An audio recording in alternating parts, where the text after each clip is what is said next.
Guys, I just started coming at you with some more Pokemon content.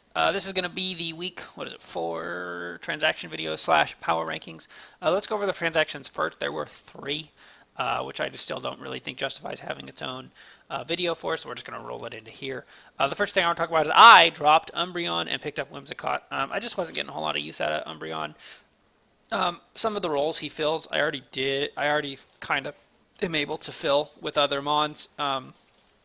Mainly I wanted, sorry, I'm very, very sorry that I'm not, there you go.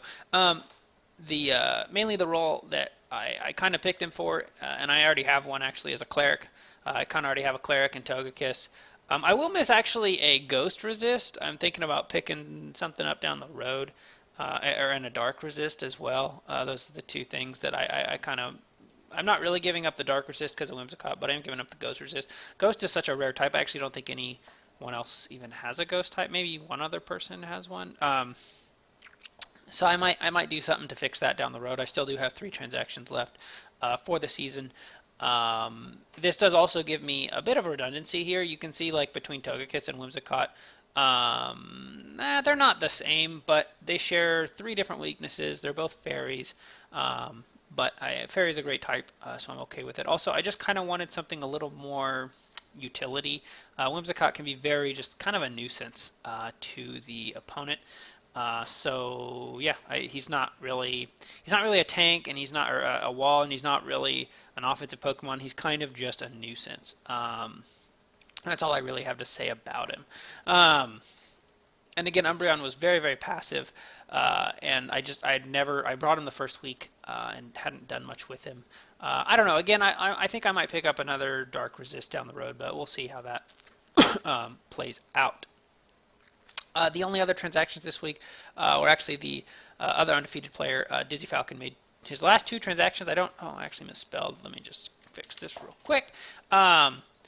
He actually dropped Azelf and picked up Zygarde, or Zygarde, I don't know, however you want to pronounce it. I don't really know exactly why he did that. Zygarde had been performing pretty well for him here. I mean, you see it had gotten 3 different kills, taken a couple of hits, and died every game, but again, or died almost every game. But again, it was still kind of doing its job, which is just, he was using it basically just as a lead. He's like, get up Stealth Rocks, please, and that's pretty much what it did for him. And again, it has been filling that role, I would say, fairly admirably. The other thing he did, and again, I don't know why he did that. Maybe he wanted a dragon on his team. He actually didn't have a dragon. Maybe he just wanted a powerful dragon, like to fire off those powerful dragon moves like Outrage and stuff like that.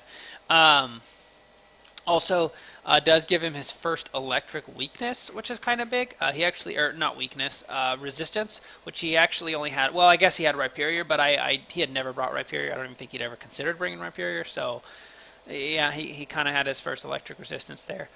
He actually, other than that, he only had. Did he even have very many resistances? Let's see, Heliolisk and Rhyperior, I think are it in terms of electric resist. Yeah, so this is kind of, I understand it in that regard if he was worried about electric types messing up his team. Lastly, he drops Heliolisk for Cobalion. Heliolisk, a fast electric type for Cobalion, kind of a jack of all trades. Can be defensive, physically defensive, and can be both specially offensive and physically offensive. Can learn Stealth Rocks, I think. Learns Volt Switch, so it's kind of a bit of a utility mon. I don't know exactly what he plans to do with it. It does learn a decent amount of setup options also. Like, I think it has access to Swords Dance, a couple other things.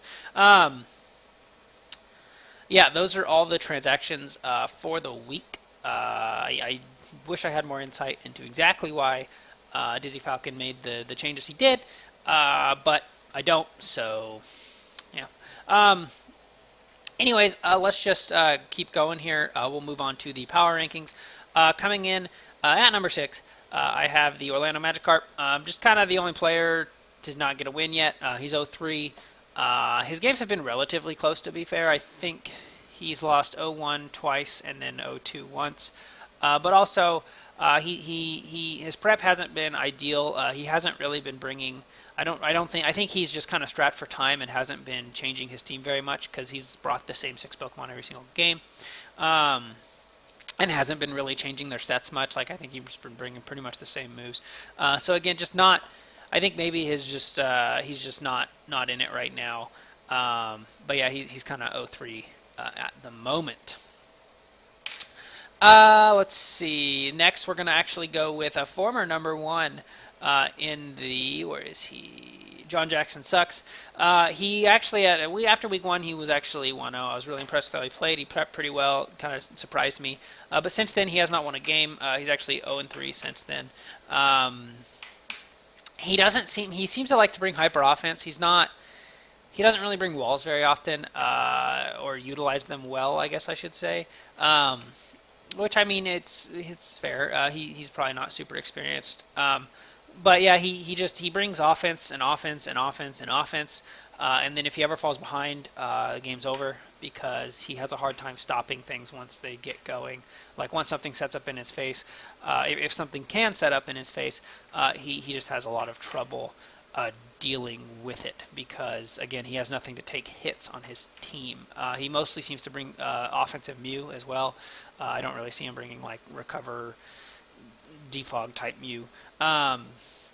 Yeah, that's all I really have to say about his team. So that's number 5, and then moving on to number 4, I have the Zack Attacks. The Zack Attacks are I don't know. They've been up and down. They lost pretty bad week 1. They won a close one week 2, and then they lost pretty bad week 3. But he's had a pretty tough schedule. 2 of the people he's played so far are undefeated, so kind of tough. Also, he does not have a very offensive team, and he needs to try to make up for that with kind of aggressive play. But it's just been trouble. Like he has pretty low speed on his team too. The only thing that breaks past 100 base speed is the Mega Sharpedo, which breaks way past it, to be fair, after a speed boost, but still.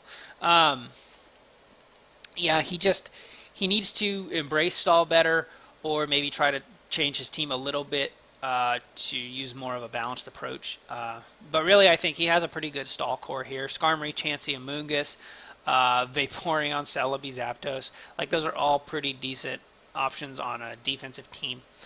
He just needs to learn how to shift them around a little better and just make use of their defensive capabilities. Yeah. So going on to number 3, I have Team Instinct. He's 1-2, but he actually started 0-2 and has bounced back a little bit and won a pretty decisive victory in week 3 on the back of his Mega. Actually, his Mega Altaria got to the point where it never even hit the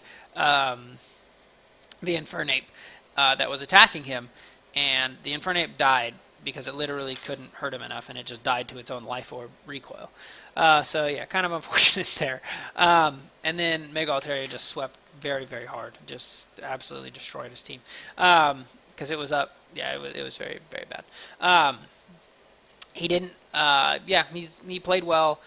Basically, he just got to pretty much a stall in the game, except his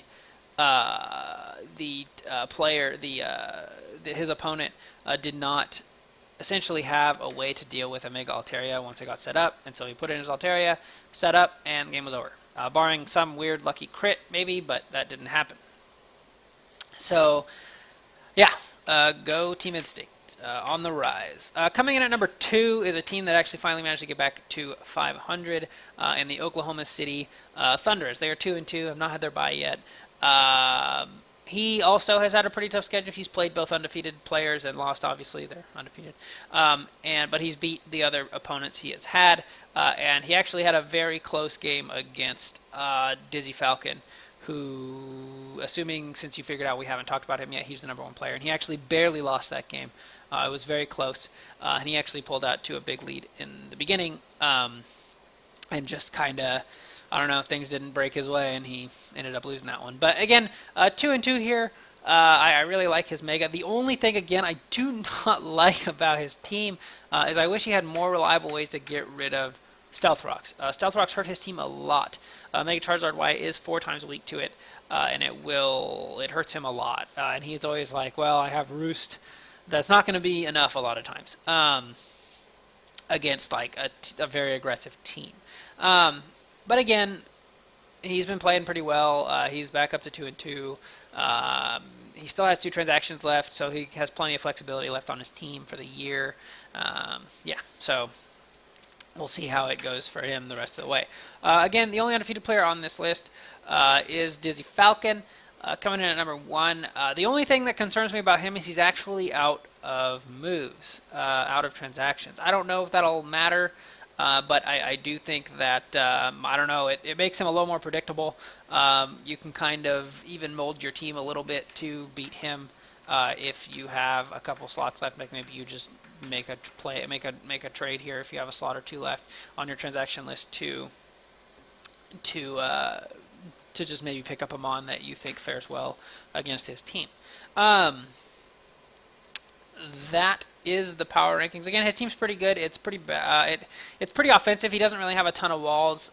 He's pretty much all offense. All his good high tiers, basically, other than like Rotom and Fortress and I guess Cobalion kind of, but like Keldeo, Mega Gallade, Zygarde, Talonflame. I think Cobalion's going to be offensive more than defensive. Like there's just so much offense on his team, and he's been able to overwhelm people so far. That is all I got, guys. That is the power rankings, as well as the transactions for the week. I guess usually I go over the awards tracking, who's in the front in the offensive and defensive MVP race. We'll go over it real quick. Top 5 offensive MVP. Coming in at number 5, we have the Magikarp Haxorus with 5 kills. Has died 3 times. The Thundurus have a Landorus that they actually picked up later, so kind of impressive that he's in the top 5, and he I think he picked him up after week 1, so still 5 kills in I think 2 or 3 weeks, still pretty good. The Pikas have the Garchomp, that's me, coming at 5 kills with 1 death.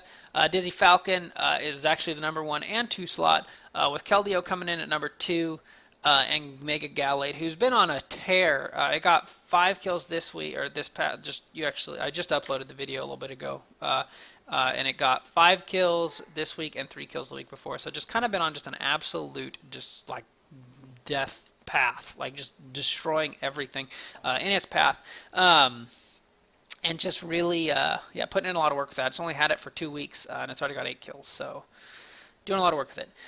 The defensive MVPs are Zack Attack has Celebi there with taking 13 hits actually, which is quite a bit for a Celebi that he's brought mostly offensive sets on. Two deaths on it. Dizzy Falcon, he's brought Rotomosh every week. Rotomosh has died every week, but it has taken 15 hits, so pretty good there. And then a pair of Team Instincts with the Ferrothorn and the Mega Altaria. Mega Altaria just basically got most of these this last week. Most of these hits it took. I think it took like 15 or something, or how much? It was a lot. He took a lot of hits this last week, and he's had it for 3 weeks. So yeah, I think actually every game now that I think about it, he's had it. But again, the first 2 weeks it did literally nothing. Just died right away basically, and then it just racked up a ton of damage and hits this week. And then coming in at number 1, of course, is the Blob, Chansey on Zack Attack. Just taking them hits like Chansey does. Has taken 19 hits, only died 2 times. Done an admirable job being part of that defensive backbone for Zack Attack. Okay, that is it, guys. I do appreciate you guys taking a look at this video. And thanks for watching, and have a good one.